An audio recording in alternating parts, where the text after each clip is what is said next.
Shalom, selamat pagi sidang jemaat GSPDI Philadelphia yang dikasihi oleh Tuhan Yesus. Pagi hari ini sebelum kita bersama-sama merenungkan firman Tuhan, kita akan mendengar pujian yang berjudul Ajarku Mengenalmu. Ada yang kudambakan selain dirimu, tak ada yang kuinginkan, hanyalah Engkau.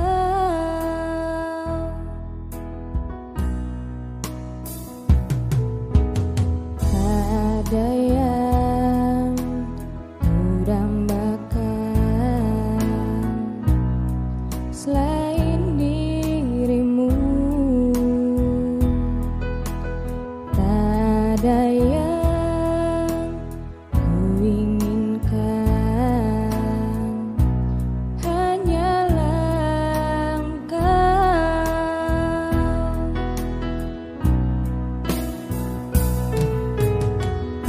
Ajarku mengenalmu, bahwa ku lebih mengenalmu, pribadimu yang ku rindu. Ajarku mengenalmu.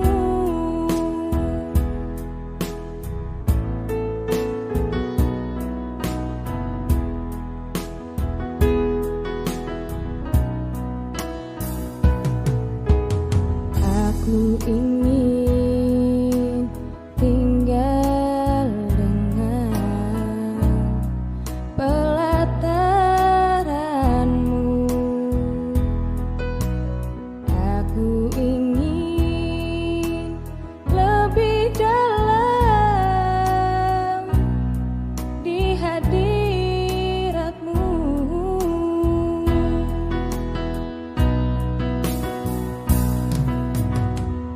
Ajarku mengenalmu, bahwa ku lebih mengenalmu, pribadimu yang ku rindu. Ajarku mengenalmu.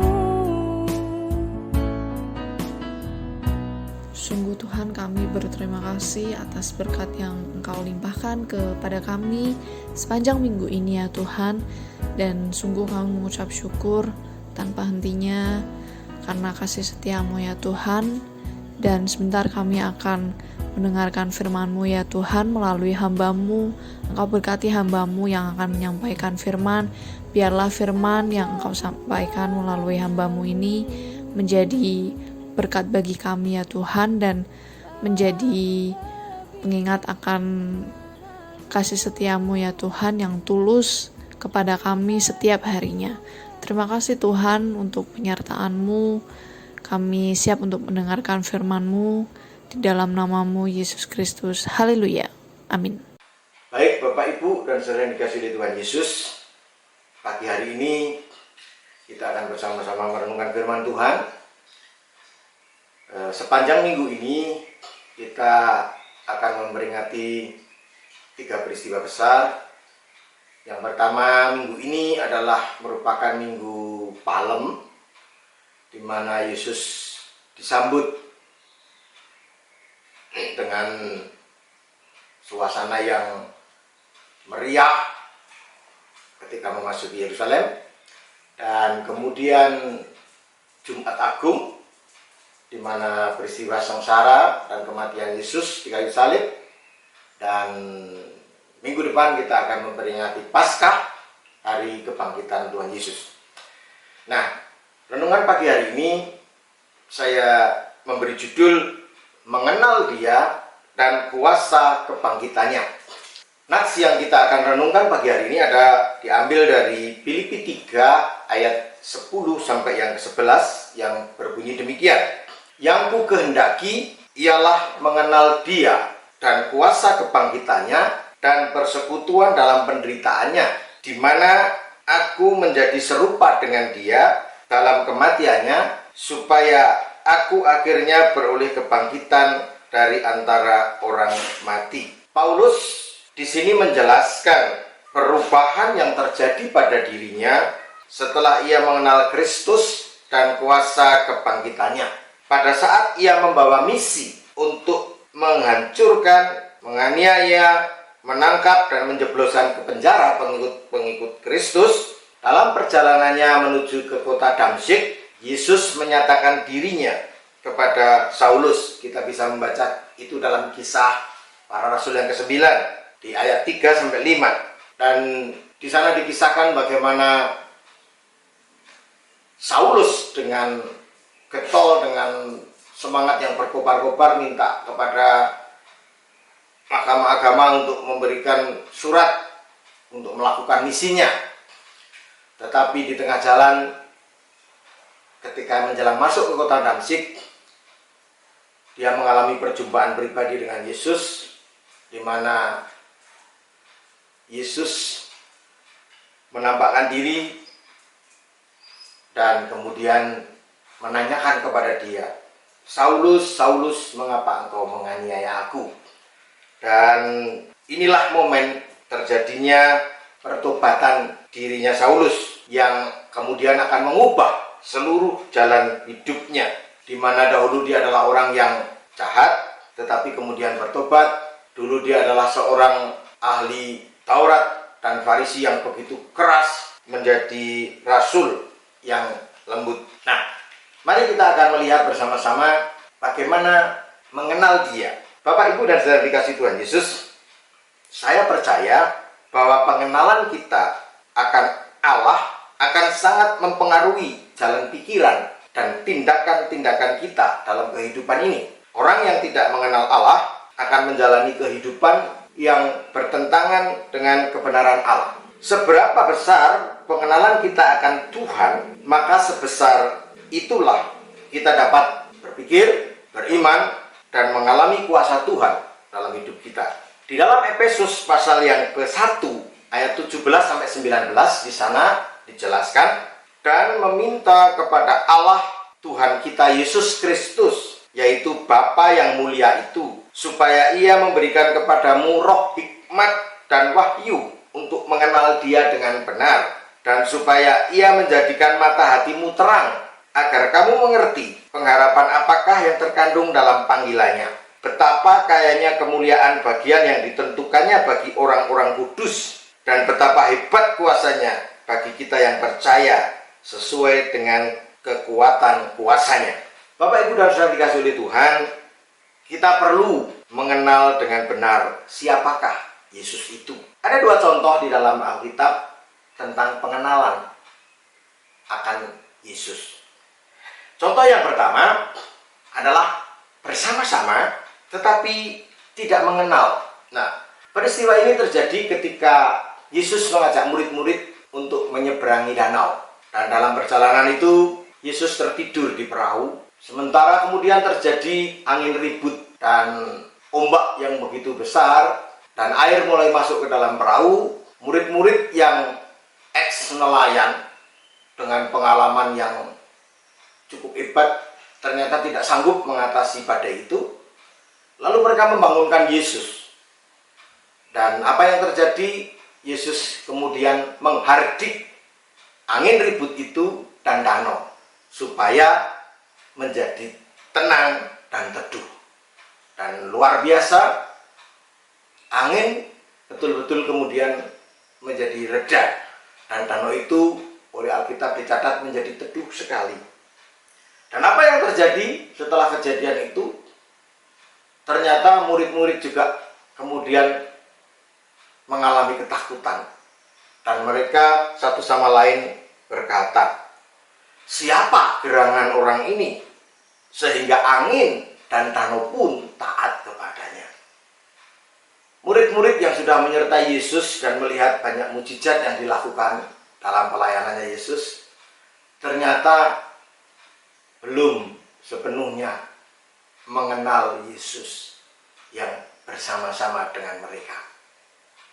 Itu yang pertama, Bapak Ibu dan Saudara sekalian. Contoh yang kedua adalah mengenal dia.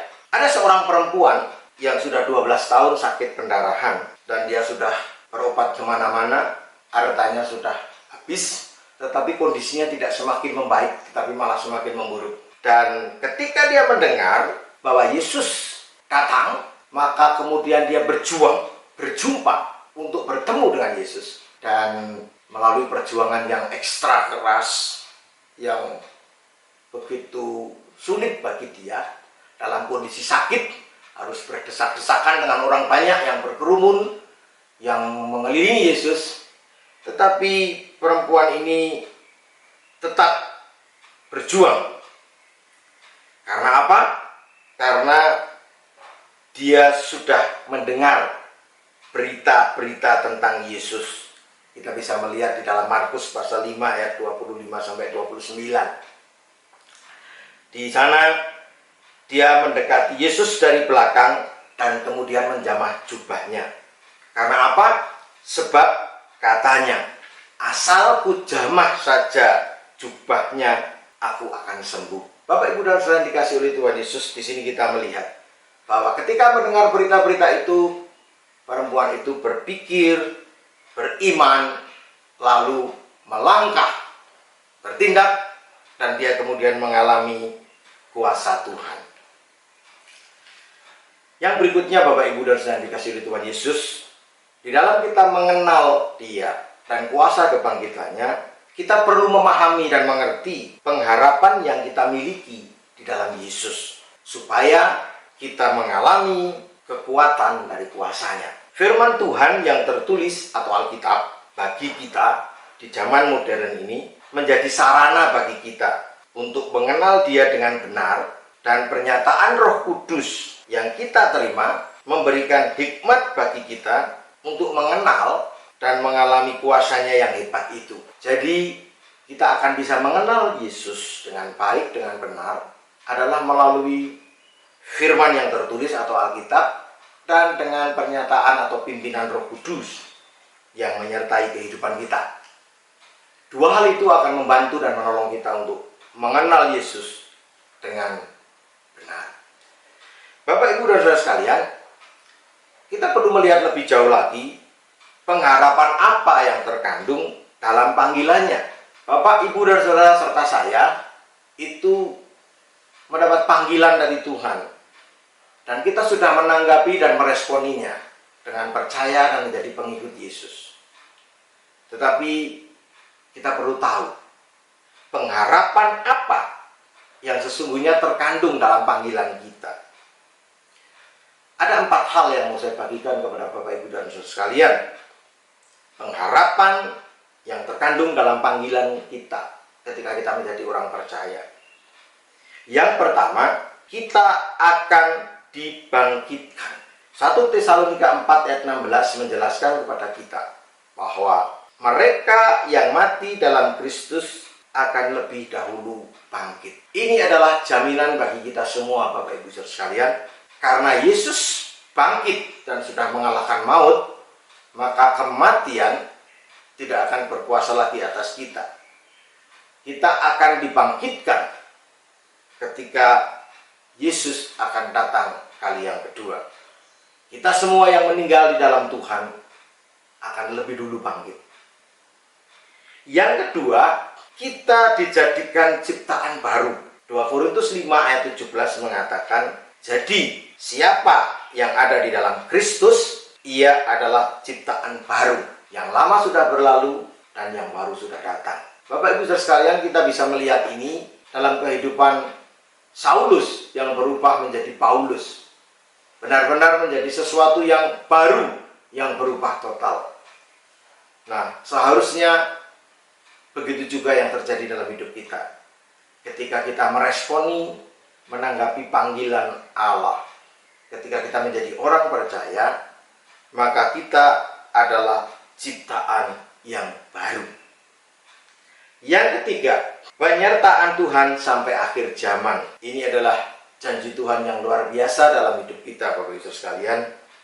Di dalam Matius pasal 28 ayat 20 bagian B di sana dikatakan, dan ketahuilah, aku menyertai kamu senantiasa sampai kepada akhir zaman. Bapak, Ibu, dan saudara sekalian, ketika Tuhan menyertai kehidupan kita, maka percayalah, tidak ada sesuatu yang tidak bisa kita lalui bersama Dia.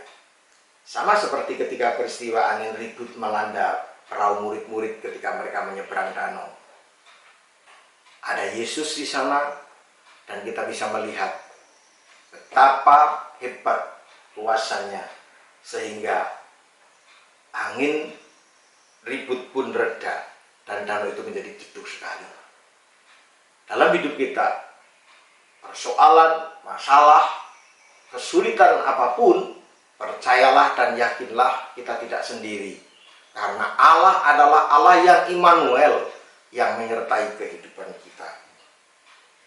Dan yang terakhir, Tuhan menyediakan berkat jasmani dan rohani. Firman Tuhan mengatakan di dalam Roma 1 ayat 17, orang benar akan hidup oleh iman. Dan dalam Matius 6 ayat 32, di sana dikatakan, akan tetapi Bapamu yang di surga tahu bahwa kamu memerlukan semuanya itu. Konteks di dalam Matius 6 ini adalah tentang hal kekhawatiran.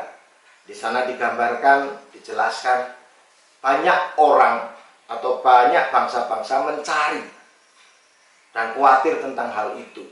Apa yang akan mereka makan, apa yang akan mereka pakai, dan lain sebagainya. Tetapi kemudian Yesus menjelaskan kepada mereka, memang itu semua dicari bangsa-bangsa. Tetapi di sana dikatakan, Bapamu yang di surga tahu kalau kamu memerlukan itu. Dan itu sebabnya Yesus menasihatkan, carilah dulu kerajaan Allah dan kebenarannya. Maka semuanya itu akan ditambahkan kepadamu. Pengenalan kita akan Yesus dan kuasa kebangkitannya yang akan kita alami itu sungguh menjadi satu jaminan bahwa ketika kita percaya mengikut Yesus, maka itu tidak sia-sia. Bapak, Ibu, dan saudara yang dikasihi oleh Tuhan Yesus, Rasul Paulus dalam suratnya kepada jemaat di Filipi menasihatkan agar mereka berhasil menjalani hidup yang berkenan kepada Allah dengan cara mengenal Dia dan kuasa kebangkitannya. Filipi 3 ayat 10-11 nats yang kita renungkan pagi hari ini, sungguh nasihat ini tetap masih sangat relevan bagi kita semua yang hidup di zaman modern ini. Mari dalam kehidupan yang kita jalani teruslah berusaha untuk semakin mengenal Dia dan mengalami kuasa kebangkitannya dalam hidup ini. Amin. Tuhan Yesus memberkati Bapak, Ibu, dan saudara sekalian. Dan kita akan bersama-sama menyanyikan pujian Seperti Yang Kau Ingini, dan Bapak Gembala akan berdoa untuk kita semua.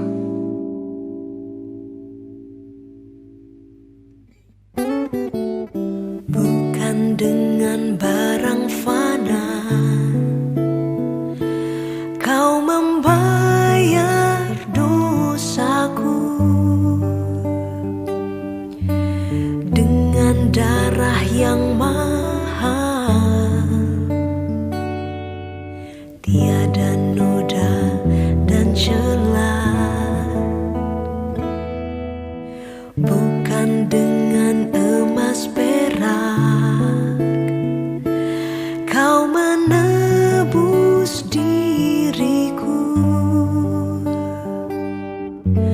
oleh segenap kasih dan pengorbananmu. Ku telah mati dan tinggalkan cara hidupku yang lama. Semuanya sia sia-sia dan tak berarti lagi. Hidup ini ku letakkan pada mezbah-Mu ya Tuhan. Jadilah padaku seperti yang Kau ingini.